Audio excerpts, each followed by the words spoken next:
अपने सुकून के लिए रूमी को बेसुकून कर दिया। पता नहीं उस बेचारी से क्या क्या कह रहे होंगे। ये तो होना ही था सारिम, एक ना एक दिन ये बात तो खुलनी थी। अच्छा हो गया अब खुल गई है। तो उस सब में उसका क्या कसूर है यार? उसको तो सारे मामले का पता भी नहीं है, वो बिल्कुल अनजान है मेरी मोहब्बत से। मैं सिर्फ ये सोच रहा हूँ कि जब उसे सारे मामले का पता चलेगा वो मेरे बारे में क्या सोचेगी यार। मुझे सोच सोच के शर्मिंदगी हो रही है।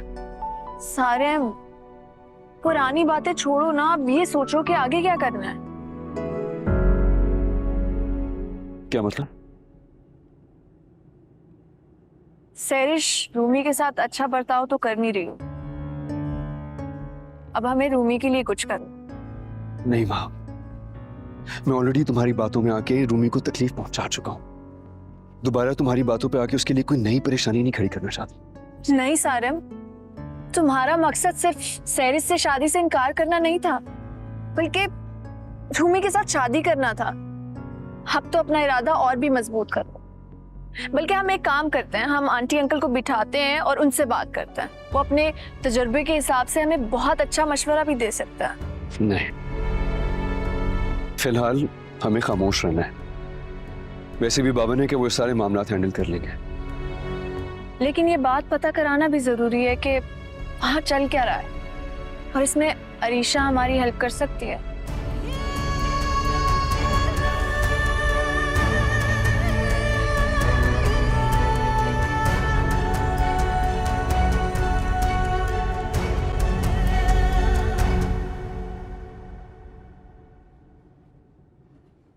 अच्छा ये बताओ कि सारिन से पहली बार तुम्हारी मुलाकात कब और कहाँ हुई थी? शादी से पहले शानज़े भाभी के साथ मॉल गई थी। हाँ, फोन गिर गया था उसका। उसके बाद कहीं नहीं मिली? मिली थी, शादी के बाद एक दावत में टकराव हुआ था, वो भी सरसरी सी मुलाकात थी। मुझे क्या अंदाजा था कि सारिम को ये सब कुछ याद होगा, मैं तो बिल्कुल भूल चुकी थी मम्मा। जब मंगनी के बाद सैरिश उसे अपने मंगेतर की हैसियत से घर लेकर आई तो उसने मुझे याद दिलाया कि उसकी मुलाकात मुझसे पहले भी हो चुकी है।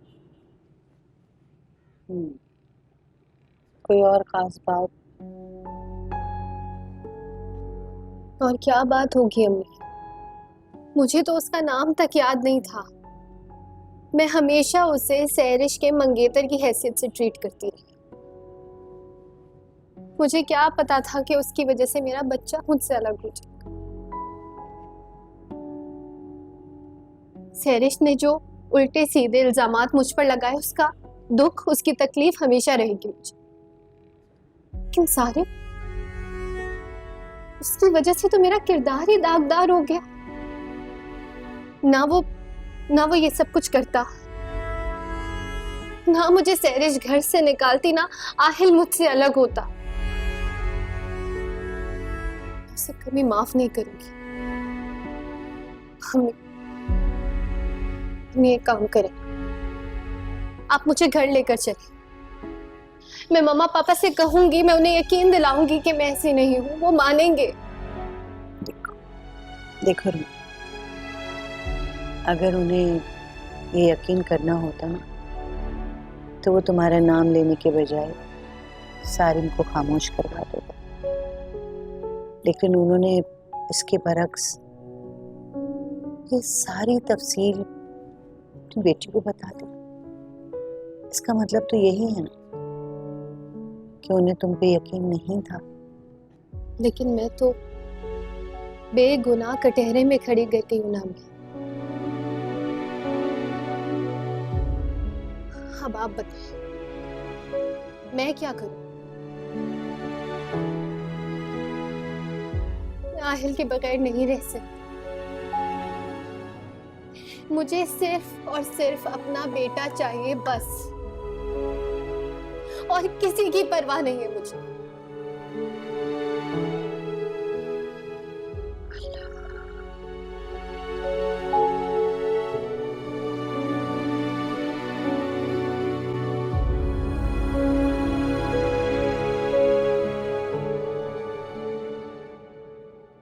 अच्छा, तो आप यहाँ बैठे हैं। कब ब्लड प्रेशर चेक किया था, अभी तक हाई है। आप थोड़ी देर आराम कर लीजिए ना, यहाँ क्यों बैठ गए?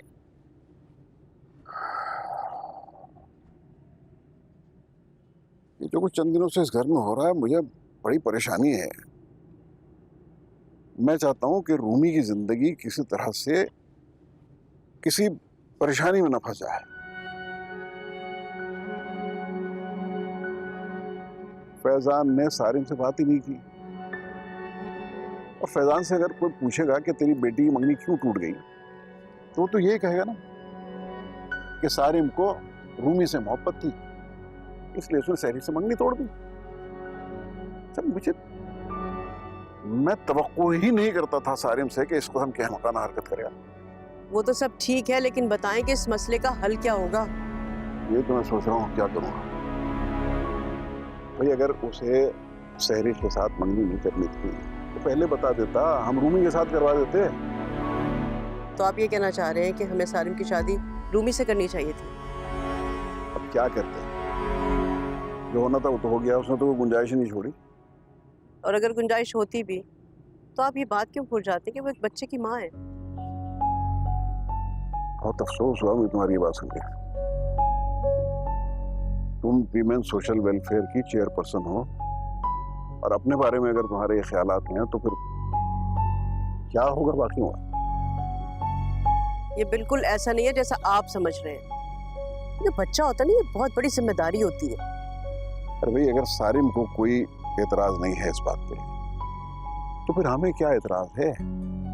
सारिम को इस बात की तसल्ली कर लेनी चाहिए कि सिर्फ बच्चे को अपनाने से कुछ नहीं होगा, प्यार मोहब्बत बहुत कुछ करना पड़ेगा उससे। अच्छा चलो, अभी तो बहुत दिन है, देखें क्या होता है। अच्छा छोड़े ना प्लीज, आप खामखा टेंशन ले रहे हैं। ब्लड प्रेशर वैसे ही आपका हाई है, आप चलें आराम कर लीजिए।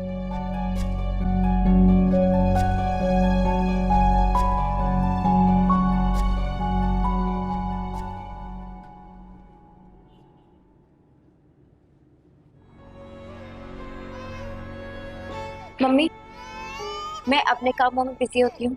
रानी से आहिल को संभाला नहीं जा रहा है। काम करते हैं कि हम उसके लिए ना 24 आवर एक मेड रख लेते हैं जो उसका अच्छे से ध्यान रखेगी। ठीक कह रही हो। तो माँ को तो सिवाय अपनी खुशी के कुछ और याद ही नहीं है, औलाद की भी फिक्र नहीं है। रूमी को मैं इतना बेहिस नहीं समझती थी। लोग ठीक कहते हैं, शादी अपने बराबरों में ही करनी चाहिए। बड़ी जल्दी याद आया आपको ये, जब सब कुछ तबाह हो गया। अच्छा ठीक है, तुम अंदर जाओ, मैं जरा आयल को देख कर आती हूँ।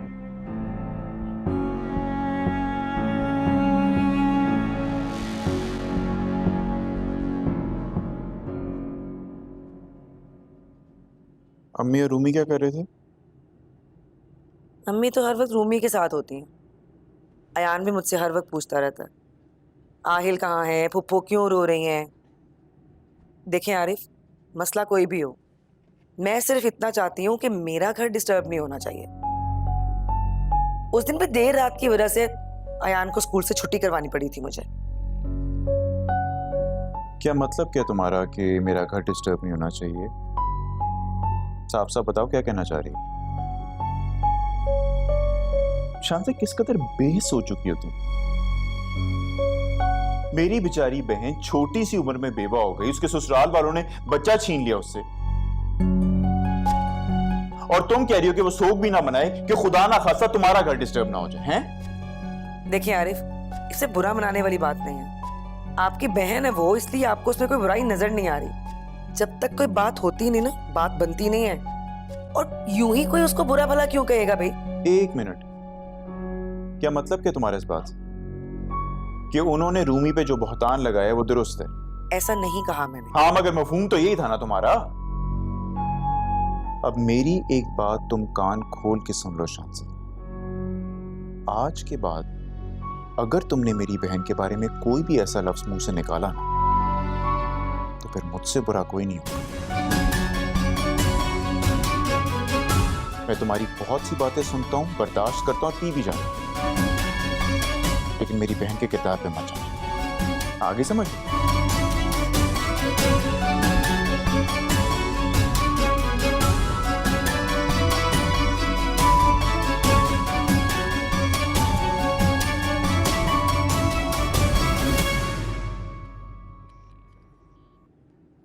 अस्सलाम वालेकुम। वालेकुम सलाम। वालेकुम सलाम। क्या बात है अरीशा, परेशान लग रही हो? सारिम भाई, वो मुझसे गलती हो गई और जब तक मैं आप लोग को बताऊंगी नहीं मुझे सुकून नहीं मिलेगा। क्या बात है, बोलो तो सही। सारिम भाई, वो सैरिश ने गुस्से में आकर रूमी भाभी को घर से निकाल दिया और आहिल को भी ले लिया। क्या?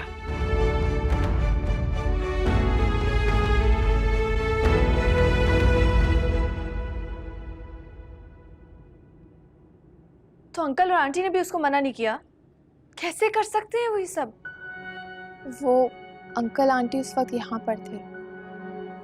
तो सैरिश को कैसे पता चला फिर? माहम, उस दिन जब सारिम भाई रूमी भाभी के बारे में फैजान अंकल को बता रहे थे तो तुमने बगैर कुछ सोचे समझे, बगैर तफसील जाने सैरिश को सब बता दिया। फोन किया होगा ना तुमने? जी। तुम्हें अंदाजा भी है कि तुमने क्या किया रीशा उस मासूम के साथ? सैरिश ने आधी रात को उस बेचारी को घर से निकाल दिया यार, बच्चा छीन लिया उसका। पता नहीं क्या गुजरी होगी उस पे, घर भी कैसे पहुंची होगी वो। तुम्हें ये सैरिश ने सब कुछ खुद बताया? माहम, मैंने उसको डिटेल बताने के लिए फ़ोन किया था कि रूमी भाभी का इसमें कोई कसूर नहीं है और ये सब सारिम भाई की वन साइडेड फीलिंग है। तब उसने मुझे बताया कि उसने रूमी भाभी को उसी रात घर से निकाल दिया था। देखा सारिम, तुम्हें मैं कहती थी ना सैरिश जैसी नजर आती है वैसी बिल्कुल नहीं है। लेकिन वो इतनी घटिया हो सकती थी, इस बात का अंदाजा तो मैं भी नहीं कर पाई। इतना बड़ा इल्जाम कितनी आसानी से लगा दिया सैरिश ने रूबी पे। उस मासूम को तो मेरी फीलिंग्स का तक नहीं पता यार। It is one sided.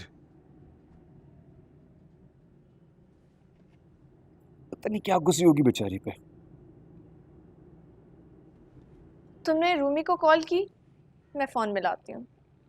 कोई फायदा नहीं है माहम, सैरिश ने मुझे बताया था कि उसने रूमी भाभी को खाली हाथ ही घर से निकाला है। गॉड।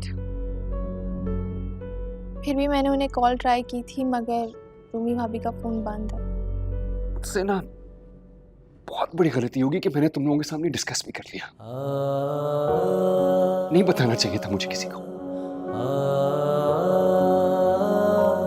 मैं उसकी जिंदगी में आया था खुशियां लाने के लिए, उल्टा मैं ही सबब बन गया उसकी तकलीफ का। पता नहीं उसके घर वाले उसके बारे में क्या सोच रहे होंगे, कैसे करी होगी वो उनका सामना। Ridiculous.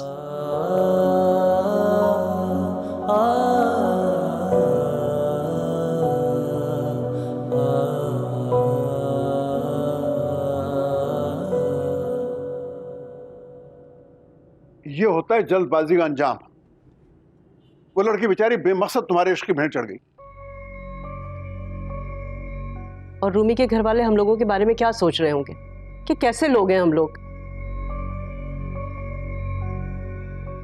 और तो और मुझे सैरिश पे हैरत हो रही है, सुबह होने तक का इंतजार नहीं किया उस लड़की ने।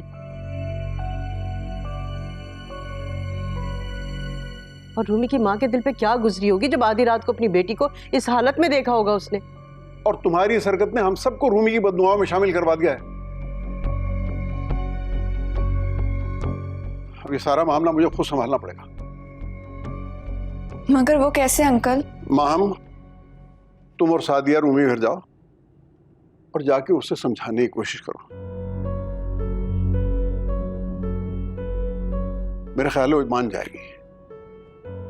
और सादिया, आप ऐसा करें कि आप जाके रूमी की वालदा को समझाइए, उसे बताइए उस बच्चे के बारे में। बेचारी रूमी कितनी परेशान होगी यार उस बच्चे के बगैर। ठीक है, कल मैं और माहम जाते हैं, जाके उन लोगों से बात करके आते हैं। अरीशा तो बच्ची है, दोस्त की मोहब्बत में गलती कर ली उसने, लेकिन यहाँ तो सबके सब अकल से आ रही है। साथ बना रखा है।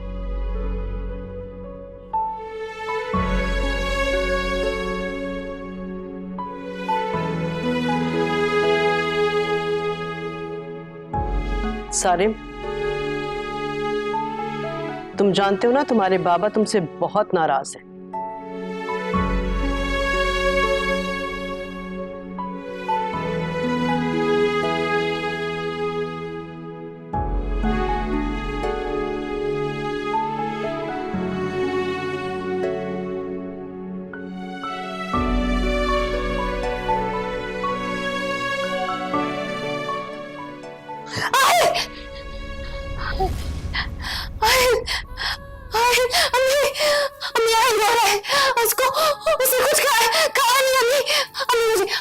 जान है।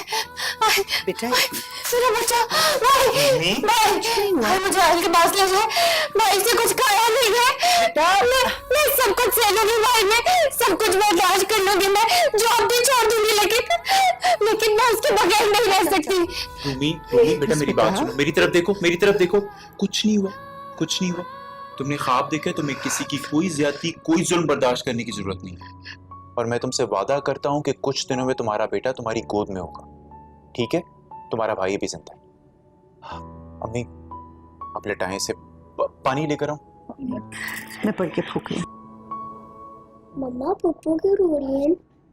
अयान जाओ अपने रूम में।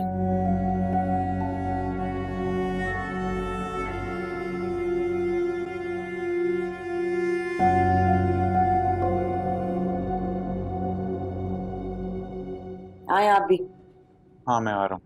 मम्मी पानी पीना है तुमने? अम्मी ध्यान रखिए इसका, कुछ जरूरत ही तो मुझे बुला लीजिएगा, ठीक है? मैं फूक रही हूँ इसको, तुम आराम करो।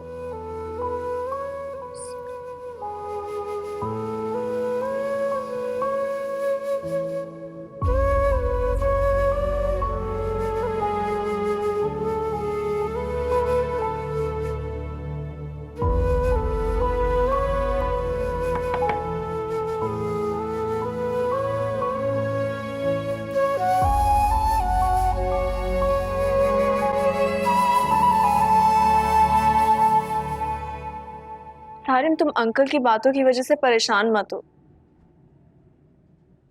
थोड़ा वक्त गुजरेगा, हालात खुद ब खुद बेहतरी की तरफ चले जाएंगे। और तुम ऑफिस भी नहीं जा रहे, संभालो खुद को सारिम। बाबा का रिएक्शन बिल्कुल ठीक था। मुझे तो अपने आप पे गुस्सा आ रहा है कि ये सब कुछ मैंने खराब किया है, सब कुछ मैंने किया है। सारिम, तुम तो इतने लकी हो कि तुम्हें इतने अच्छे पेरेंट्स मिले हैं जो तुम्हारे दर्द के साथ साथ रूमी के दर्द को भी महसूस कर रहे हैं। जबकि फैजान अंकल और कौसर आंटी रूमी के साथ इतना अरसा रहे हैं, उसके बावजूद रूमी को समझ ही नहीं सके। सुनी सुनाई बातों पे यकीन करके इस बेचारी को कसूरवार ठहरा दिया है। बस अब दुआ करो कि जब हम वहां पहुंचे तो सूरत हाल नॉर्मल हो, सब कुछ ठीक हो जाए। मगर सब कुछ ठीक होना इतना आसान नहीं है। क्या मतलब? सारिम, रूमी का बच्चा छीना गया है उससे, उसका कोई रिएक्शन नहीं होगा क्या? माना कि तुम नहीं चाहते थे ये सब, लेकिन ना चाहने के बावजूद कहीं ना कहीं वजह तो तुम ही बने हो ना। इसी बात का तो पछतावा है मुझे कि मैं ही सब की वजह बना हूं।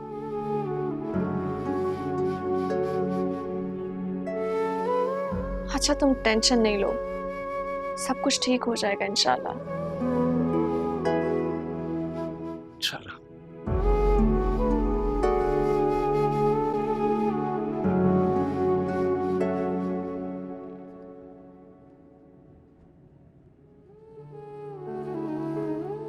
रूमी प्लीज बेटा रोना बंद करो, मुझसे तुम्हारा इस तरह से रोना देखा नहीं जा रहा।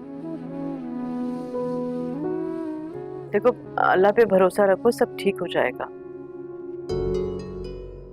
मैं कुछ कहना चाहती हूँ, प्लीज मेरी बात गौर से सुनो। क्या कहेंगी आप? क्या कहेंगी? हमदर्दी के दो बोल बोलेंगी? माफ कीजिएगा सादिया, अगर आज आप यहाँ मेरे घर पे बैठ के मुझसे बात कर रही हैं तो ये सिर्फ मेरा ज़र्फ है, वरना जिसकी बेटी को आधी रात को तन तनहा इल्जामात लगा के घर से निकाल दिया गया हो।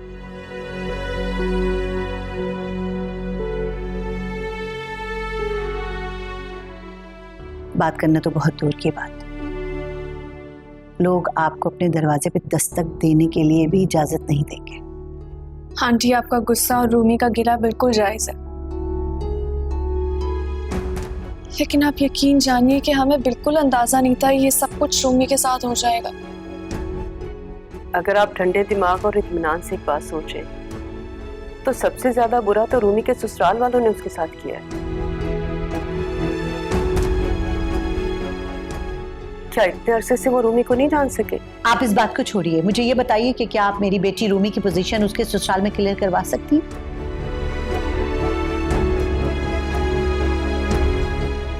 क्या एक माँ और उसके बच्चे को एक कर सकती है? अगर सारिम ये कह दे कि उसने झूठ बोला था और वो सहरिश से शादी के लिए तैयार है, तो फिर मैं समझूंगी कि हाँ वाकई ये आपकी हमदर्दी थी। खैर, सहरिश को तो अब मैं अपनी बहू बनाना नहीं चाहूंगी, लेकिन आप लोगों से वादा करती हूँ कि आहिल की कस्टडी में आप लोगों को दिलवा के रहूंगी। आहिल की कस्टडी अगर मिल भी जाए तो मेरी बेटी के ऊपर से बदचलनी का इल्जाम तो नहीं धुल सकता। आप मेरी बात का यकीन रखिए कि खुदा की जात बहुत बड़ी है। अगर एक कड़ी सुलझेगी ना तो सारे मामलात खुद ब खुद सुलझ जाएंगे। अल्लाह ने चाहा तो बहुत जल्द रूमी की बेगुनाही सामने आ जाएगी, लेकिन उस वक्त तक आप लोगों को बहुत हिम्मत और हौसले से काम लेना होगा।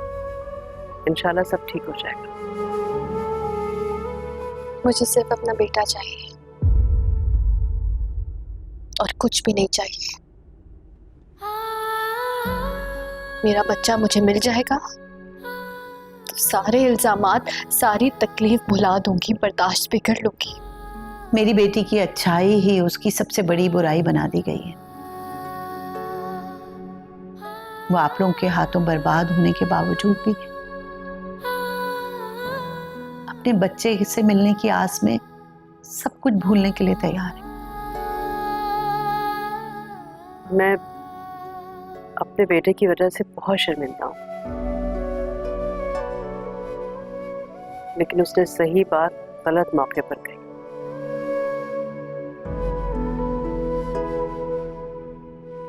आप यकीन रखिए एक दिन सारी में रूमी की बेगुनाही साबित करेगा और बहुत जल्द आहिल इंशाल्लाह रूमी के पास होगा। ये वादा है मेरा आपसे। मेरे पास कोई दूसरा रास्ता नहीं है कि आपकी पेशकश कबूल ना करूं, क्योंकि उनके मुताबिक मैं किसी वकील का बंदोबस्त नहीं कर सकती और मैं नहीं चाहती कि रूमी इन सब मामलात में परेशान होती रहे।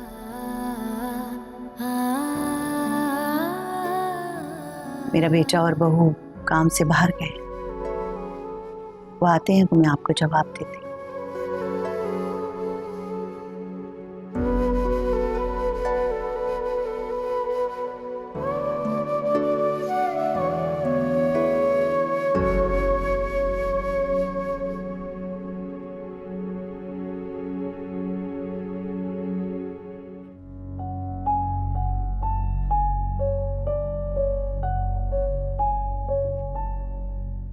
मैं आप लोगों के वेट कर रहा था।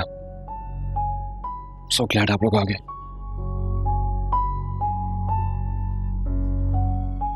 क्या बात हुई?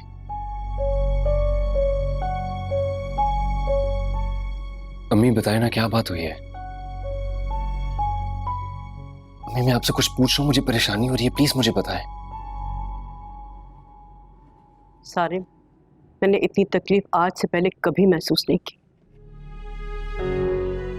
और खास तौर पर रूमी को इस अजियत में देखकर और ये जानकर कि उसकी वजह मेरा बेटा बना है। आंटी को तो सिर्फ सर दर्द था, लेकिन रूमी आहिल के लिए तड़प रही थी। रूमी की माँ के सर का दर्द तो जायज था, क्योंकि उसकी वजह उसकी बेटी है, और जो कि तुम्हारी वजह से हुआ है।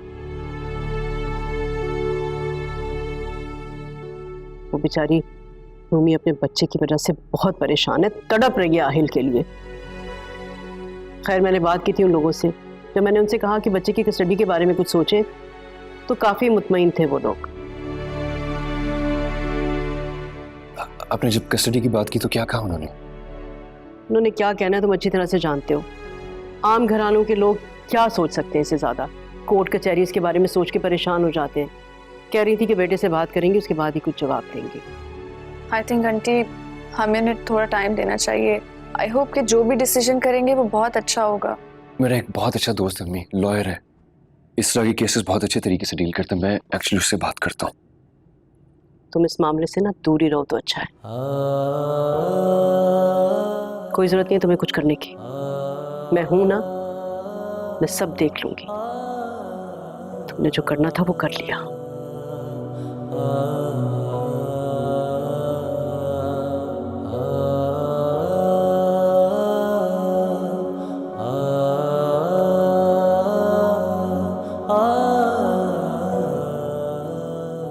क्या बात है, तुम जब से रूमी के घर से आई हो बहुत खामोश हो, उदास भी लग रही हो। सारे मन जाने में ही सही, लेकिन जब हम दूसरों की खामोशी और उदासी का बायस बन जाए ना, तो साहिर हम कैसे खुश रह सकते हैं।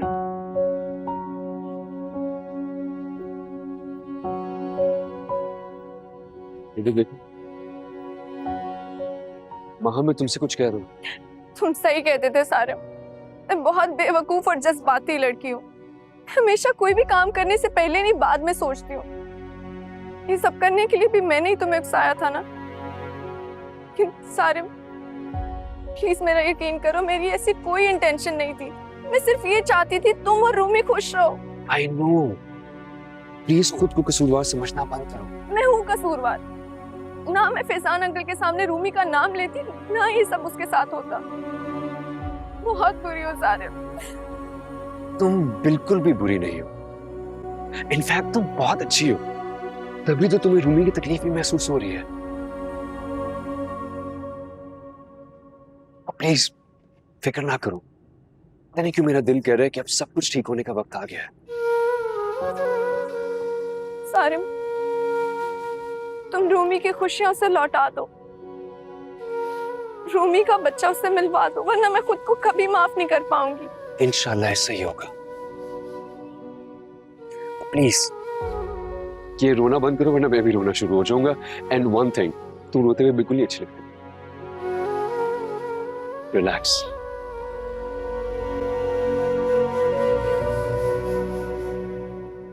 अम्मी, मेरी समझ में ये नहीं आ रहा कि आपने उन्हें अंदर क्यों आने दी। दरवाजे से रुखसत कर देना चाहिए। आज रूमी के साथ जो कुछ भी हो रहा है ना, उसके पीछे वजह यही लोग। आरिफ बेटा, देखो जो मैं सोच सकती हूँ ना, वो तुम नहीं सोच सकते हो। वो हमारे घर आए मेहमान थे, तो अपने रवैये में लचक रखना बहुत जरूरी थी मुझे। वैसे हमें कोई वजह तो होगी जो सादिया आंटी जैसी इतनी अमीर और पढ़ी लिखी खातून स्पेशल उठ के हमारे घर आई है रूमी की हिमायत करने के लिए। हाँ बिल्कुल, इसलिए कि वो अच्छी तरह से जानती हैं कि रूमी का सारे मामले से कोई लेना देना नहीं। ये बिल्कुल बेकसूर है, इसके साथ तो ज्यादती हुई है। रूमी, तुम मुझे बताओ, तुम क्या चाहती हो? मैं सिर्फ आहिल चाहती हूँ भाई। आप कुछ भी करके, कोई भी तरीका इख्तियार करके साहिल मेरे पास ले।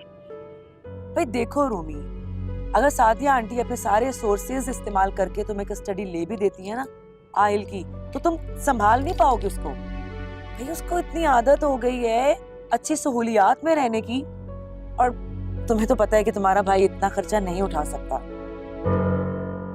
शानजे, अभी 2 दिन हुए नहीं और तुम्हें खर्चों की फिक्र पड़ गई। शानजे, तुम ना प्लीज अपना मुंह बंद रखा कर, क्योंकि जब भी तुम मुंह खोलती है ना, फजूलियात ही उगलती है। आप फिक्र ना करें भाभी, मैं जॉब कर लूंगी, आप पर कभी बोझ नहीं बनूंगी मैं। नहीं बेटा, क्या हो गया तुम्हें? तुम्हारा भाई अभी जिंदा है और तुम्हें अपनी भाभी को किसी भी बात की वजाहत देने की कोई जरूरत नहीं। और फिक्र ना करो, मैं सिद्दीकी साहब से खुद बात करूंगा आयल की कस्टडी। तुमने परेशान नहीं होना। बस भाई, कोर्ट कचहरी के चक्कर लगेंगे अब। शानज़ा, तुम एक काम क्यों नहीं करती? तुम ना कुछ दिनों के लिए अपनी अम्मी के यहाँ चली जाओ, हमें भी सुकून मिल जाएगा। पता नहीं, एक तो इस घर में मेरा ही वजूद हर किसी को क्यों खटकता है। भाई जो मर्जी करें मेरी तरफ से, चाहे कोर्ट कचहरी, बनाए अपना तमाशा। शानज़े, नीचे जाओ।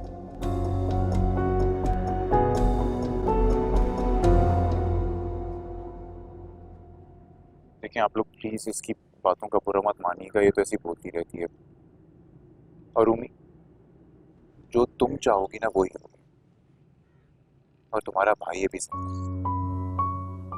मेरे पास में जो कुछ होगा ना, मैं उससे बढ़ के करूंगा अपनी बहन के लिए।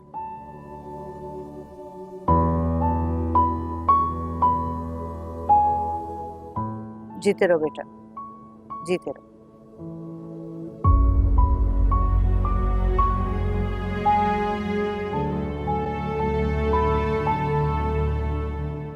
ये सब कुछ मेरी वजह से हुआ है खाला जान। मुझे इतनी जल्दी नहीं करनी चाहिए थी। चलो अब जो हो गया ना उसे बदला तो नहीं जा सकता, लेकिन हाँ जो होने जा रहा है उसे रोक कर हम रूमी की मदद जरूर कर सकते हैं। सारे रूमी तो यही समझती है ना कि तुमने उसको यूज किया है सैरिस से ना शादी करने के लिए। That's my problem. उससे हकीकत पहुंची भी तो गलत तरीके से। तुम्हारी सैरिस से बात हुई? नहीं सारिम भाई, मेरी कोई बात नहीं। देखो ऋषा, तुम ऐसा करो, तुम जाओ और जाकर उससे मिलो, बात करो, पता तो चले कि उसके दिमाग में चल क्या रहा है। फिर मैं चाहती हूँ कि सारे मामला प्रॉपर तरीके से सॉल्व हो जाए। सही है, मैं उससे मिलती हूँ।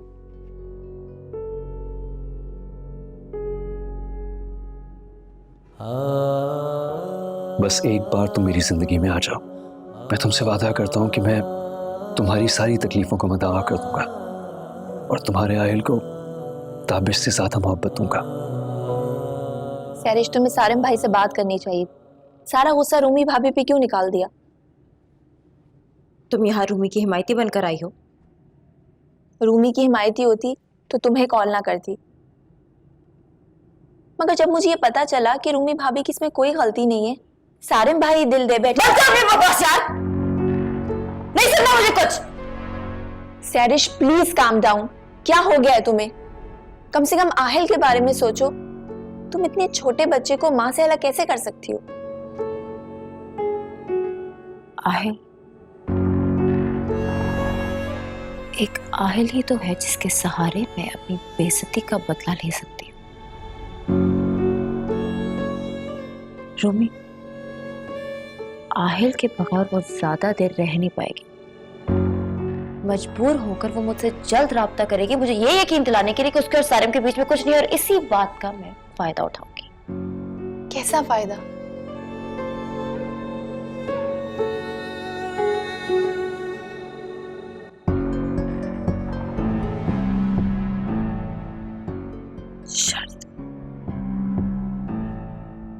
शर्त रखूंगी, रूमी को इज्जत के साथ इस घर ले आऊंगी अगर वो सारिम को मुझसे शादी के लिए राजी कर ले तो। सैरिश, ये तुम क्या कह रही हो? तुम्हें अभी भी लगता है कि सारिम भाई तुमसे शादी के लिए राजी हो जाएंगे? हाँ तो जो मेरा है वो सिर्फ मेरा है, और अपनी बेइज्जती का कर्जा भी तो मैंने उतरवाना है। चाहे जो मर्जी हो जाए, सारिम से शादी मैं करके रहूंगी।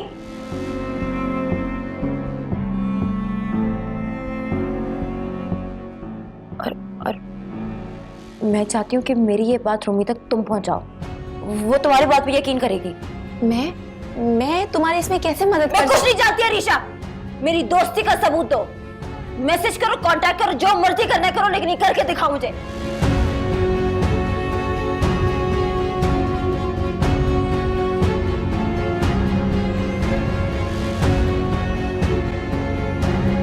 मुझे उम्मीद है जब रूमी को आयल की कस्टडी मिल जाएगी तो हो सकता है उसका दिल मेरी तरफ से साफ हो जाए। अगर सारिम रूमी की जिंदगी में हादसे पे हादसा होता जा रहा है, ऐसे में फौरन से किसी पे यकीन कर लेना उसके लिए आसान नहीं है। You're right. मैं जानती हूँ कि तुम्हारी मोहब्बत रूमी के लिए बेलौस है, बेगर्ज है। अल्लाह ताला आगे भी कोई सबब बना देगा। एक दफा आहिल की कस्टडी रूमी को मिल जाए तो मेंटली तौर पे वो ठीक हो जाएगी। I really hope so. I hope ऐसा ही हो। इंशाल्लाह। वैसे भी सब मामला आंटी अंकल ने अपने हाथ में ले लिया है तो कोई अच्छा डिसीजन ही करेंगे ना। तुमसे सैरिश ने कोई राब्ता किया? नहीं, कोई राब्ता नहीं किया, और अगर करेगी भी तो मैं उससे बात नहीं करना चाहता। तुम्हें पता है उसने अनीशा से क्या कहा है? क्या? उसने कहा है कि अगर सारे मुझसे शादी करेगा तो वो रूमी को घर वापस ले आएगी। क्या? वाओ, कोई इतना कैसे गिर सकता है वैसे? I don't know. Really sad.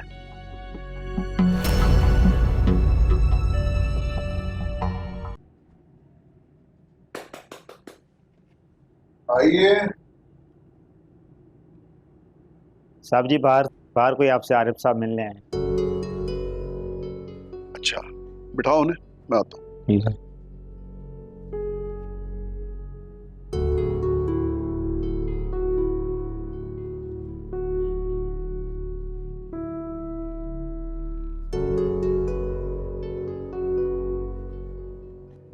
अस्सलाम वालेकुम।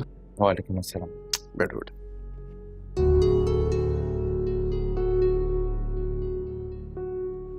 अरे बेटा, मैं दरअसल तुमसे बहुत शर्मिंदा हूं। तुम मेरे बच्चों की तरह हो, लेकिन कुछ गलतफहमियों की बिना पे जो कुछ तकलीफें तुम्हें और तुम्हारे घर वालों को बर्दाश्त करनी पड़ी, उसका बहुत अफसोस है। और फिर रूमी तो बेचारी आहिल के बगैर बहुत ही तकलीफ में होगी। बहुत तड़प रही है मेरी बहन अपनी औलाद के लिए, बहुत साबिर। मैं जानता हूं कि उसकी औलाद का गम उसे अंदर ही अंदर खाए जा रहा है, लेकिन वो कभी भी अपनी जुबान पे कोई गिला कोई शिकवा नहीं लेकर आएगी। देखो आरिफ, मैं दरअसल अपनी गलतियों का अजाला करना चाहता हूँ। अगर तुम लोग इजाजत दो तो मैं तुम्हें यकीन दिलाता हूँ कि एक हफ्ते के अंदर अंदर आहिल रूमी के पास होगा, लेकिन उसके लिए मुझे लीगली जाना पड़ेगा। देखिए सर, मैं एक सादा सा इंसान, मैं आपसे घुमा फिरा के बात नहीं करूँगा। मैं आज यहाँ आया भी इसी मकसद के लिए। मेरी तो इतनी रसाई है नहीं कि मैं उन लोगों के साथ लड़ सकूं, कोर्ट कचहरी के धक्के खा सकूं, उनसे अपना भांजा वापस लेकर आ सकूं।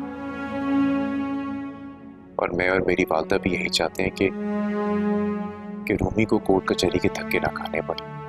तुम इस बात की बिल्कुल फिक्र ना करो, ये सब कुछ मेरी जिम्मेदारी होगी और मेरी पूरी कोशिश होगी कि रूमी को भी कोर्ट के चक्कर ना लगाने पड़े और आहिल इंशाल्लाह बहुत जल्द तुम्हारे पास होगा, हमेशा के लिए। देखिए साहब, मेरी तो समझ में नहीं आ रहा कि मैं किस मुंह से आपका शुक्रिया अदा करूं। आपका बहुत शुक्रिया। बेटा, शुक्रिया तो मुझे तुम्हारा अदा करना चाहिए कि तुम मुझे मौका दे रहे हो कि मैं अपनी गलतियों का अजाला कर सकूं। देखिए सर, जो कुछ भी हुआ है, मैं नहीं चाहता कि उसके बाद रूमी इन लोगों से किसी किस्म का कोई ताल्लुक, कोई वास्ता रखे। लेकिन बहुत नर्म दिल की है, इसलिए उससे कोई उम्मीद नहीं रखी जा सकती, कोई उम्मीद नहीं रखी जा सकती। अच्छा, अल्लाह सब ठीक कर देगा इंशाल्लाह, फिक्र ना करो, सब ठीक हो जाएगा इंशाल्लाह। एक दफा फिर से सर आपका बहुत शुक्रिया। अब मैं इजाजत चाहूंगा। बेटा, वो मैंने चाय का खाया है। अरे नहीं, कल फिर कभी से।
आपको पता है अम्मी आज क्या हुआ है?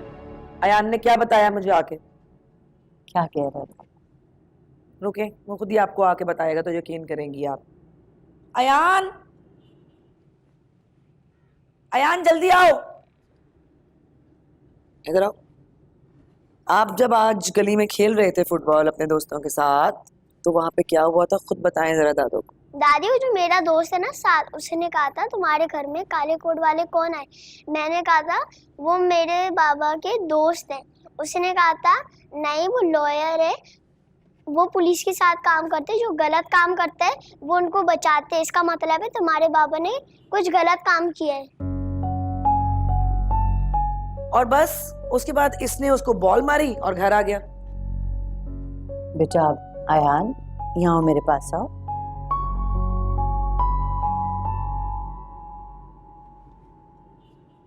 तुम्हारे दोस्त ने बिल्कुल ठीक कहा। उन लोगों को वकील ही कहते हैं और वो लोगों के घर उनकी मदद करने के लिए आते हैं। इसीलिए वो हमारे घर आए कि तुम्हारी फुप्पो जानी की मदद की जा सके और इनका बेटा आहिल इन्हें मिलवा दिया जाए। इसका मतलब है दादी वो आयल को हमारे घर लाएंगे इंशाल्लाह। यस। तुम भी दुआ करना भाई के लिए। चलो जाओ। नहीं, आप इस बच्चे को तो समझा लेंगी, लेकिन बाहर जो मोहल्ले वाले बातें कर रहे हैं उनका क्या करेंगी? मेरी बेटी ने ऐसा कोई काम नहीं किया कि मैं किसी को जवाब दे दूं। भाई देखिए, मेरी बात सुने अम्मी, मैं करती हूँ सीधी सीधी बात। ये आप ना ये वकीलों के चक्कर छोड़ें, आहिल को करे उसके दादी के हवाले और इसकी शादी कराएं कहीं और। भाभी, आज तो आपने ये कह दिया है, आइंदा कभी ये बात कहने का सोचिएगा भी मत। मैं आपकी बहुत इज्जत करती हूँ और चाहती हूँ कि हमारा ये रिश्ता इज्जत के साथ बरकरार रहे। लो जी, एक इसके मुंह में जुबान नहीं थी, वो भी लग गई। हाँ बिल्कुल, जब बात अपनी औलाद पे आती है तो गूंगे के मुंह में भी जबान लग जाती है। रूमी तो फिर पढ़ी लिखी एक समझदार लड़की है। अब बेहतर होगा शांति कि तुम इस मामले से अपने आप को दूर रखो।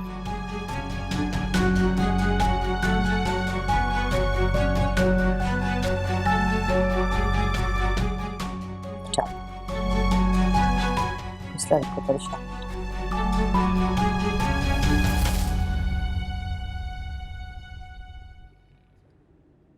बेगम साहिबा, आहिल बाबा के लिए कुछ बना के लेके आऊं?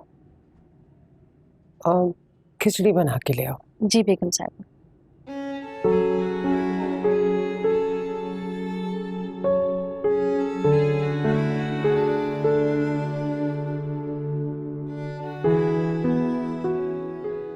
पता नहीं फिजान इस घर को किसकी नजर लग गई। ताबिश हमें हमेशा के लिए छोड़कर चला गया और रूमी, क्या पता था वो ऐसी निकलेगी। उसे तो हमने हमेशा बेटी की तरह समझा।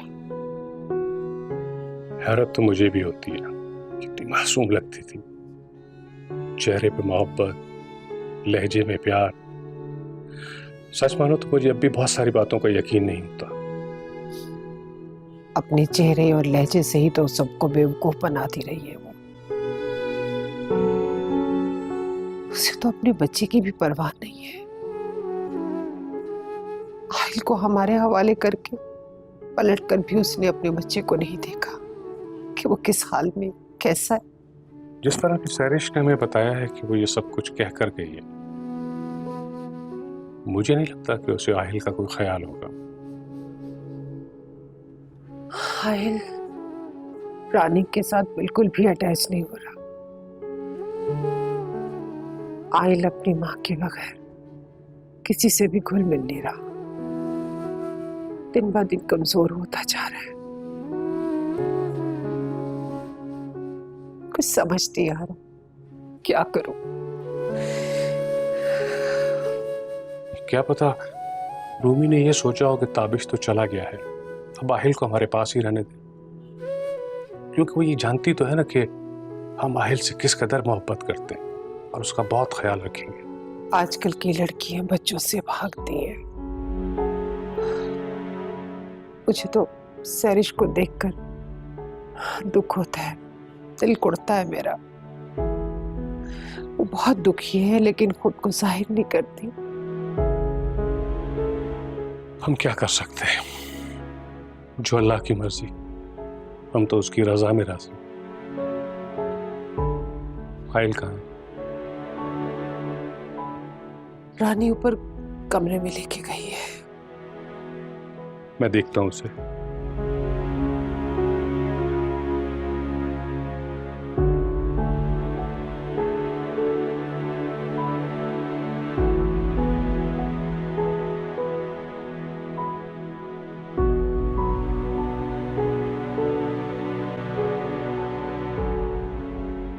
अम्मी, आहिल हमें मिल तो जाएगा ना? ना मिलने की कोई वजह तो नहीं है। बच्चा भी बहुत छोटा है, उसका बाप भी जिंदा नहीं है। अदालत तुम्हारे हक में ही फैसला करेगी। समझ नहीं आता अम्मी, क्या से क्या हो गया कुछ वक्त में। मैं सोच भी नहीं सकती थी कि आहिल मामा पापा से अलग हो जाएगा। मामा इतना ख्याल रखती है उसका और पापा तो रह भी नहीं सकते आहिल के बगैर। हद करती हो तुम भी। उन लोगों ने क्या सलूक किया है तुम्हारे साथ, और तुम हो के अभी भी उन्हीं के बारे में सोच रही हो।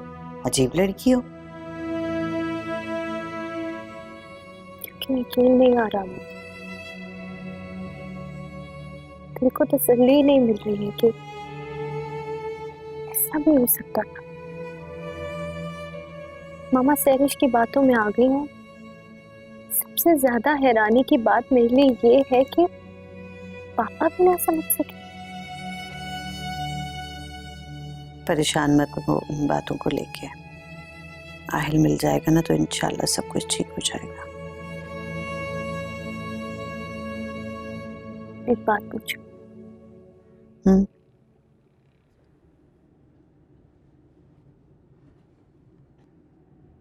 चांदी भाभी को अच्छा नहीं लगता मेरे से, बल्कि ये कहना ठीक होगा कि उनको आहिल और मेरा यहाँ रहना गवारा ही नहीं। हाँ, ऐसी ही बात है। मगर बेटा तुम परेशान मत हो। जब तक जिंदा हूं तुम्हें कभी कोई परेशानी नहीं होगी। ये तुम्हारी माँ का घर है।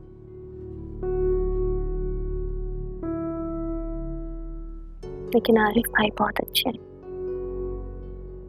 तो ये कह रही थी कि सारिम लोग भी बहुत अच्छे हैं।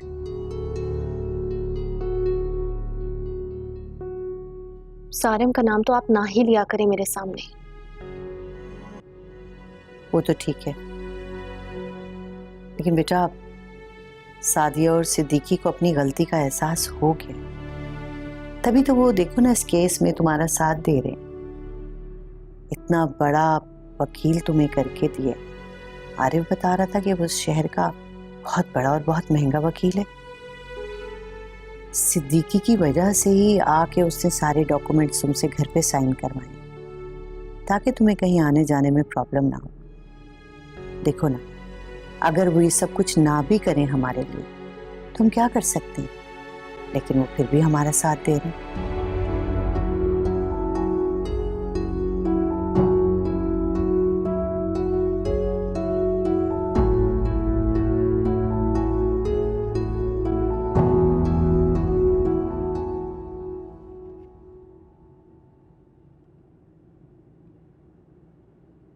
ये देख, आपकी बहू ने कोर्ट से नोटिस भिजवाया है। क्या लिखा है इसमें? इसमें साफ साफ लिखा है कि रूमी को आहिल की फुल कस्टडी चाहिए, और इसी सिलसिले में हमारी कोर्ट में हियरिंग है 15 तारीख को। चले, एक नई मुसीबत आ गई। मैं भी यही सोच रहा था कि उनकी तरफ से इतनी खामोशी क्यों है। बहुत तरीके से प्लानिंग की है उन लोगों ने। पापा, मैं उस रूमी को आहिल की शक्ल तक नहीं देखने दूंगी। बेटा, इस वक्त ये जोश से नहीं होश से काम लेने का वक्त है। अगर उन्होंने इस मामले के हल के लिए कानून से राब्ता किया तो हम भी जवाब कानूनी तरीके से ही देंगे। मैं डिस्कस करता हूँ बेटा वकील से। मगर मुझे एक बात समझ नहीं आ रही, उनके पास इतनी हिम्मत और ये पैसा कहाँ से आया? क्योंकि मम्मी ये सब कुछ रूमी सारिम की बेवफाई में कर रही है। मैं आपको कब से कह रही हूँ कि उन दोनों के पुराने ताल्लुकात हैं। ये नोटिस जिस वकील की तरफ से आया वो शहर का बहुत मशहूर लॉयर है। रूमी की फैमिली उसे अफोर्ड नहीं कर सकती। सैरिश सही कह रही है।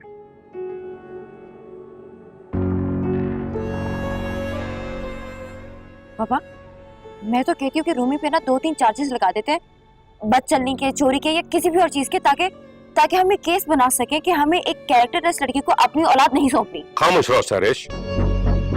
मैंने तुमसे कहा ना कि मैं वकील से डिस्कस कर रहा हूँ कि वो क्या कर सकता है। वैसे भी इस नोटिस में उन्होंने सिर्फ आहिल की कस्टडी मांगी है। रूमी की तरफ से कोई इल्जाम या कोई दावा नहीं लगा हम पे। ये बहुत तरीके से और बहुत सूझबूझ के साथ मामला हल करना पड़ेगा। तुम्हारे बाबा ठीक कह रहे हैं, वो लॉयर से बात कर रहे हैं ना बेटा। प्लीज तुम जज्बात में आके कोई गलत फैसला मत कर देना। रूमी कितनी चालाक निकली, सारिम के सहारे सारा केस लड़ रही है। देखा मम्मी आपने?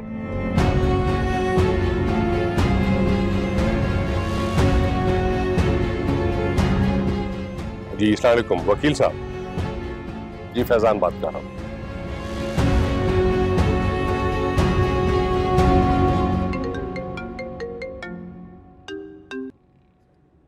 हेलो। तुम्हें क्या लगता है ये सब कुछ करके तुम जीत जाओगी? कौन? अच्छा, अब आवाज भी नहीं पहचान रहे हो?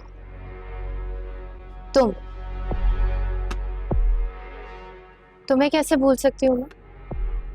नया फोन था ना, उसमें नंबर सेव नहीं था तुम्हारा।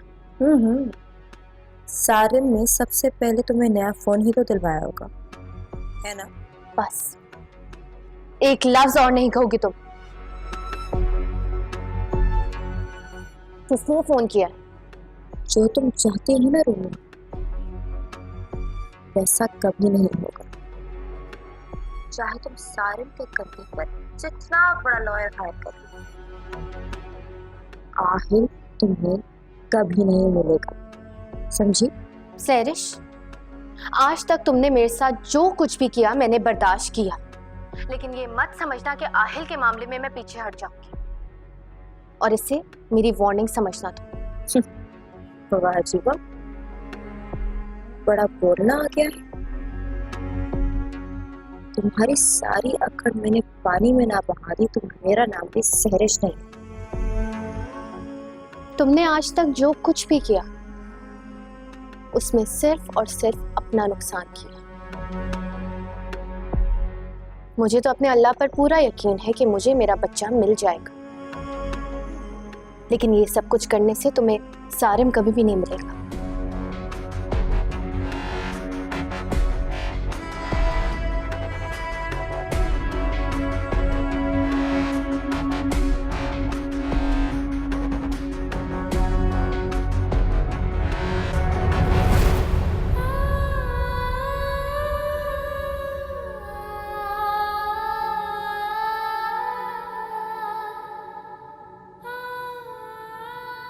रूमी,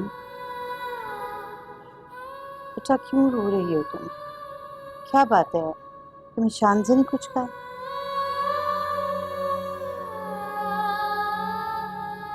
सहरिश मेरा पीछा छोड़ क्यों नहीं देती है? कोई मौका नहीं छोड़ती जिससे मुझे तकलीफ पहुंच सके। क्या बात है? रब तफसील से बता। फोन आया था अभी उसका, कह रही थी कि मुझे कभी कामयाब नहीं होने देगी और आहिल की कस्टडी मुझे कभी नहीं मिलेगी। सहरिश के फोन से तो तुम्हें हिम्मत मिलनी चाहिए। क्या मतलब? मतलब ये कि सहरिश जानती है कि केस वो लोग नहीं जीत सकते, इसीलिए उस घबराहट में तुम्हें प्रेशराइज करती है ताकि तुम खौफजदा होकर खुद ही पीछे हट जाओ। लेकिन तुम बिल्कुल भी परेशान नहीं होना, ना घबराना। इंशाल्लाह तुम्हारा बेटा एक दिन तुम्हारे साथ होगा। शायद ठीक कह रही है। लेकिन अम्मी वो मुझे सारिम के नाम से बदनाम कर रही है। उसको लगता है कि इस केस के मामलात में सारिम शामिल है। उसे ये भी लगता है कि ये फोन मुझे सारिम ने लेकर दिया है। मैं कैसे जीऊंगी इतने इल्जामात के साथ? देखो रूमी, अपने आप को इतना मजबूत कर लो कि बदलते हुए हालात और बदलते हुए लोग उन पे हरगिज भी असरअंदाज ना हो सके, तभी तुम इस दुनिया का मुकाबला कर सकोगे। आप एक वादा करें मुझसे कि आप मेरा साथ कभी नहीं छोड़ेंगे।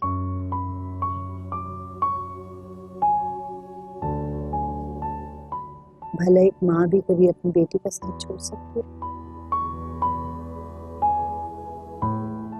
नहीं ना। तो फिर ऐसा कभी सोचना भी।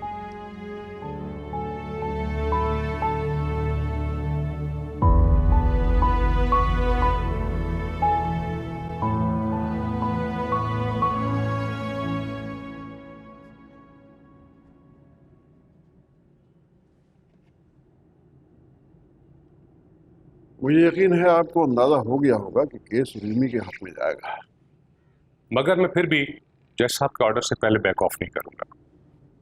अगर आपको रूमी से इतनी हमदर्दी थी और आप रूमी की शादी सारिम से करवाना ही चाहते थे, तो फिर ये सब ड्रामा रचाने की क्या जरूरत थी सिद्दीकी साहब? आपको किसने कहा कि मैं सारिम की शादी रूमी से कराना चाहता हूँ?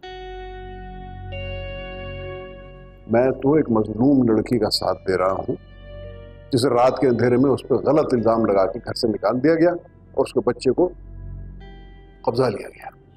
मेरा ख्याल है कि आप तस्वीर का सिर्फ एक रुख जानते हैं।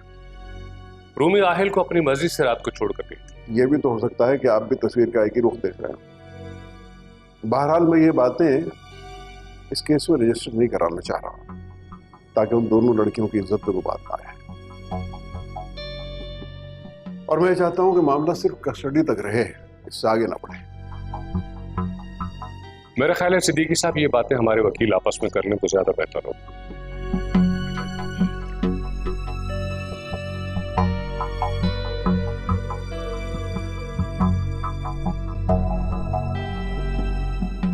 कल ये फैजान साहब क्या कह रहे थे? कुछ नहीं बेटा, कोई ऐसी बात नहीं। हमारा केस बहुत स्ट्रॉन्ग है।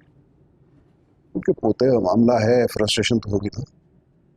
जी अंकल, कह तो आप ठीक रहे हैं, लेकिन अंकल मेरा समझ में नहीं आ रहा कि मैं किस मुझसे आपका शुक्रिया अदा करूं। नहीं बेटा, कैसी बात करो? रूमी मेरी बेटी की तरह है, कोई फॉर्मेलिटी की जरूरत नहीं, राइट? Thank you uncle. चलें अंकल, फिर अगली डेट में इंशाल्लाह आपसे मुलाकात होती है। ठीक है, thank you so much. Okay, बहुत शुक्रिया। क्या इरादे हैं, चले? जी ठीक है वकील साहब, ठीक है जी, मैं कोशिश करता हूँ। ओके जी, अल्लाह हाफिज। क्या हुआ पापा, कैसी रही हियरिंग? बस बेटा ठीक रही, वकील अपनी सी कोशिश कर रहा है। रूमी आई थी? नहीं, रूमी कोर्ट नहीं आई थी। उसके वकील ने उसका मेडिकल सर्टिफिकेट जमा करवा दिया कि बच्चे की जुदाई की वजह से उसकी तबीयत खराब है, इसलिए वो कोर्ट नहीं आ सकती। ये क्या बात हुई? बड़ी ड्रामेबाज है। नहीं कौन सर, फैमिली कोर्ट में पहले दोनों पार्टीज के वकील सारी डिटेल जज को देते हैं, उसके बाद ही डिस्कशन स्टार्ट होती है। सारिम तो जरूर आया होगा। नहीं बेटा, सारिम वहां नहीं था। इस केस में शायद उनकी हेल्प सिद्दीकी साहब कर रहे हैं, और उनका वकील सिद्दीकी साहब के काफी क्लोज लग रहा था। ओह माय गॉड, यानी कि आप बाप को काबू में कर लिया है ताकि सारे मामलात आसानी से हो जाए। नहीं सारिश, ऐसा कुछ नहीं है।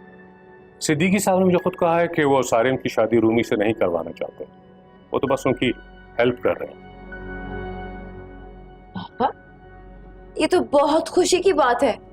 हमें आहिल की फिक्र है और तुम्हें सारिम की शादी की फिक्र पड़ी है। बस मेरा पोता मिल जाए, मेरे बेटे की आखिरी निशानी। हमें कुछ नहीं चाहिए।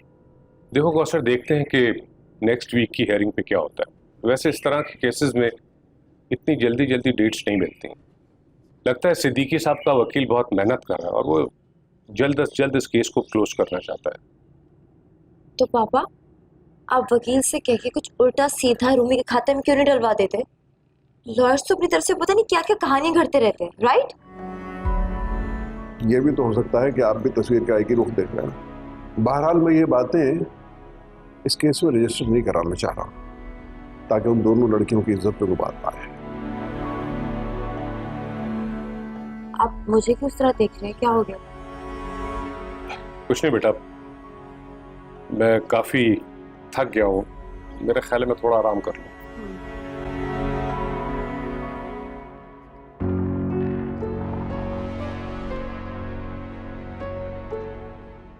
इस वक्त आराम करेंगे? पापा को क्या हो गया?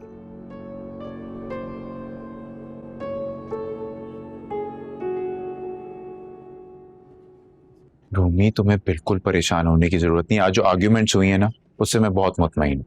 और तुम देख लेना, इंशाल्लाह इंशाल्लाह आयल की कस्टडी हमें ही मिलेगी।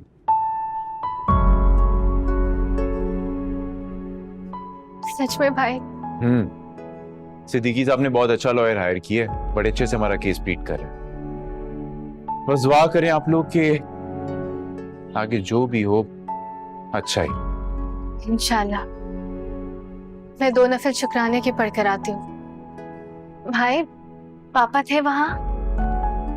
फैजान साहब भी आए हुए थे, साथ लॉयर भी था उनके। मेरा पूछा उन्होंने? रूमी, पता नहीं तुम हकीकत कब तस्लीम करोगी। उन लोगों को तुमसे कोई सरोकार नहीं।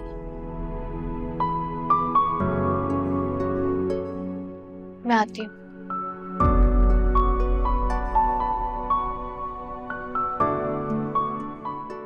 कितना साफ दिल किया ना अम्मी, अब भी उन्हीं के बारे में सोच रही है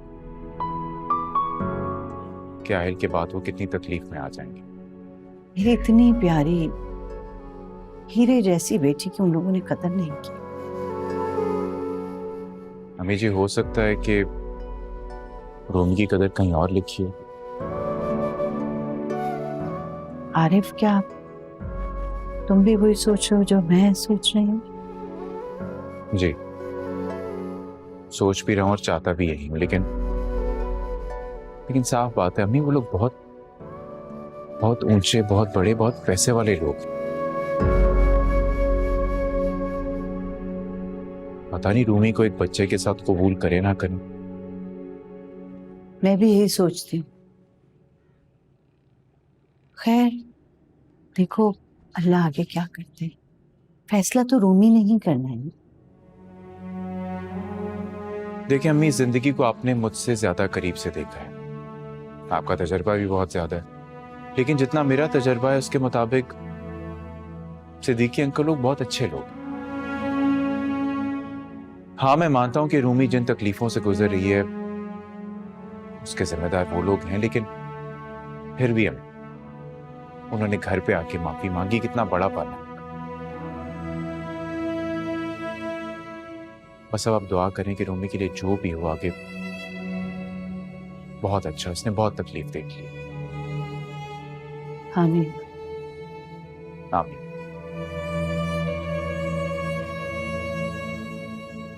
देखिए फैजान साहब, मैं आपको कोई झूठी उम्मीद तो नहीं दिला सकता। मैं चाहे जितनी भी कोशिश कर लूं, लेकिन बच्चा मां को ही मिलेगा, इसलिए कि बच्चा अभी बहुत छोटा है और आपका बेटा भी हयात नहीं है। देखिए वकील साहब, इन तमाम बातों का मुझे इल्म है। आप किस मर्ज की दवा, आप मुझे बताइए कि आप क्या मदद कर सकते। देखिए, सामने वाली पार्टी बहुत स्ट्रॉन्ग है, फिर भी मैं कोशिश करूंगा कि आपको महीने 2 महीने में 1 मरतबा या 2 मरतबा मुलाकात की इजाज़त दिलवा दूं। वो हमारा पोता है वकील साहब, हम जब चाहें उससे मिल सकते हैं, जब चाहें अपने घर रहने के लिए ला सकते हैं। ये आपने क्या बात कर दी? देखिए फैजान साहब, कानून में बहुत दाव पेश होते हैं, बहुत पेचीदगियाँ होती हैं, इसलिए ज़्यादातर लोग अपने ख़ानदान वालों के साथ बैठकर ही मामलात हल कर लेते हैं। अब क्योंकि कानूनी कार्रवाई है, इसलिए लॉ के साथ चलना होगा। एक हल और भी है। वो क्या? आप किसी तरह बहू और उसके घर वालों को ये साबित कर दें कि वो बच्चा संभालने के अहल नहीं। वो किस तरह? आप बहू को मेडिकली अनफिट कर दें कि वो बच्चा संभालने के अहल नहीं है। हम मेडिकल सर्टिफिकेट बनवा लेते हैं और आपके घर के नौकरों को गवाही के लिए बुला लेते हैं। लेकिन वकील साहब, ये तो झूठ है, वो बिल्कुल ठीक ठाक लड़की है। अरे फैजान साहब, केस जीतने के लिए इंसान क्या कुछ नहीं करता, आप बहू को बदचलन साबित कर दें। बस करें वकील साहब, मैं ये सब कुछ नहीं कर सकता। मेरी भी एक जवान बेटी है। तो फिर फैजान साहब, आप कोर्ट के फैसले का इंतज़ार करें, लेकिन मैं फिर भी पूरी कोशिश करूंगा कि आपको ज़्यादा से ज़्यादा कोर्ट से आसानी दिलवा सकूं। पापा दरअसल आप चाहते ही नहीं है कि आहिल हमारे पास रहे, है ना? कैसी बातें कर रही हो सैरिश? तुम्हारे पापा ऐसा क्यों चाहेंगे? आहिल हमारी मरहूम बेटी की आखिरी निशानी है। सरिश, तुम क्या चाहती हो कि मैं लॉयर से कहूं कि झूठे गवाह खड़े करें, इल्जाम तराशियां करें और नए किस्म के किस्से खोल के बैठ जाए? जो मर्जी करे पापा, मैं भाभी को जीतने नहीं दूंगी। बल्कि आप अपने लॉयर से मेरी बात करें, आपसे कुछ नहीं होने वाला। सरिश, जितनी तुम्हारी उम्र है ना, उतना मेरा तजर्बा है। अगर हमारी तरफ से कुछ भी हुआ तो उनका लॉयर चुप नहीं बैठेगा। और ये जो तुम्हारे दिल में रूमी से जीतने का चक्कर है ना, कहीं इस चक्कर में तुम पे से सारे पर्दे ना हट जाए। कौन से पर्दे? मुझ पर कौन से पर्दे? क्या कहना चाह रहे हैं आप? फिर उनका वकील भी हरबे इस्तेमाल करेगा। लिहाजा जो केस चल रहा है उसे चलने दो। कहा है लॉयर ने कि वो कोशिश करेगा। मुझे तो यही सोच सोच के घबराहट हो रही है। अगर कोर्ट ने रूमी के हक में फैसला दे दिया तो हम क्या करेंगे? कौसर, हम कर भी क्या सकते हैं सब्र और दुआओं के अलावा?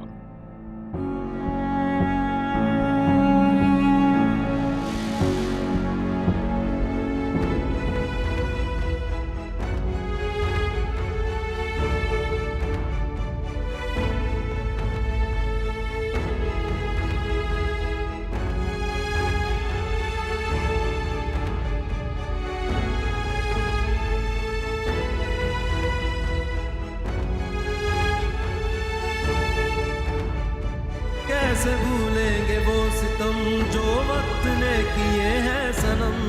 टूटे अब जो सारे भरम तो बिखरे हैं हम, बिखरे हैं हम। जुर्म क्या था न समझे हम, सहते रहे हैं तेरे सितम। टूटे अब जो सारे भरम तो बिखरे हैं हम, बिखरे हैं हम। बच्चों के कफालत और तहवील के कानून के मुताबिक नाबालिग बच्चे की तहवील उसकी माँ का हक बनता है।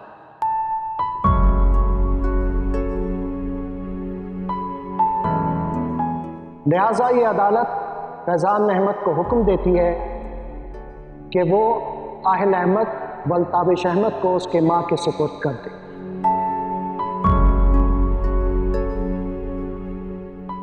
बच्चे से मिलना दादा दादी का हक है। वो महीने में 2 मरतबा माँ की मौजूदगी में अदालत के अहाते में मिल सकते। क्योंकि बच्चे का बाप जिंदा नहीं है, बच्चा दादा दादी की विरासत में है, इसलिए उसके बालिग होने तक वो इसके मुनासिब अखराजात उठाएंगे।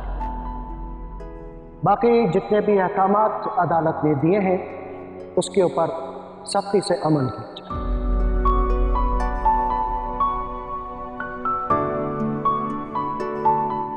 अदालत बर्खास्त की जाती है।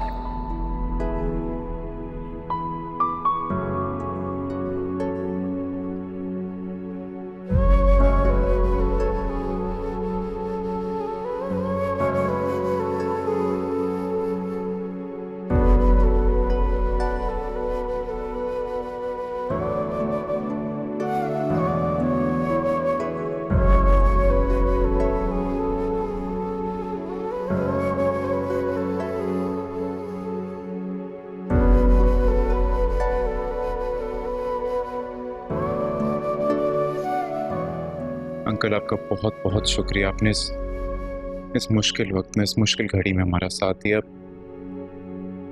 मेरी तो समझ में नहीं आ रहा कि मैं किस मुंह से आपका शुक्रिया अदा करूं। नहीं बेटा, शुक्रिया कोई बात नहीं, ये तो मेरा फर्ज था। तुम्हारा दुख बहुत बड़ा है बेटा, और मैं चाहूंगा कि तुम मुझे और सारिम को माफ कर दो। और ये माफी मैं किसी बदले के तौर पे नहीं मांग रहा हूं कि मैंने आहिल की कस्टडी में तुम्हारी मदद की। आहिल की कस्टडी में तो वो तुम्हारा हक था। मैं तो सिर्फ अपने दिल का बोझ हल्का करना चाहता हूँ। हमारी वजह से तुम्हें बहुत तकलीफ उठानी पड़ी। अंकल, आपने मेरा एहसास किया अपनी गलती तस्लीम की, मेरे लिए बस यही काफी है। मेरा बच्चा मुझे मिल गया, मुझे यही चाहिए था। और आपकी और आंटी की तो कोई गलती थी भी नहीं। आप क्यों माफी मांग रहे? मैंने सारिम और माहम को भी माफ किया। बस उनसे कहिएगा कि मुझसे अब कोई राब्ता ना करे। मैं मजीद अपना दिल बड़ा नहीं कर पाऊंगी। देखिए अंकल, अम्मी ने आपको जो कुछ भी कहा वो रूमी की परेशानी में कहा। मैं आपसे अम्मी की तरफ से माफ़ी मांगता हूँ। आप प्लीज़ अम्मी की तरफ से अपना दिल साफ कर लें और सादी आंटी से भी कहें कि वो भी अम्मी को माफ़ कर दें। नहीं बेटा, ऐसी कोई बात नहीं, बल्कि मैं भी ये चाहूँगा कि आप लोग भी सब कुछ भुला दें।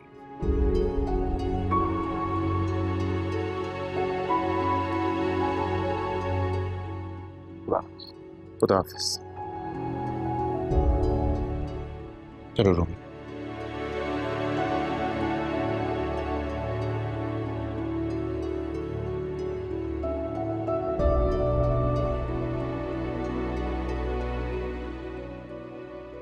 मम्मी, आप प्लीज ना रोए। हमने रो रो के अपनी क्या हालत कर ली है। ये पानी पिए ना प्लीज। नहीं चाहिए मुझे पानी। मेरा आहिल, मेरे ताबिश की निशानी उससे जुदा हो गया।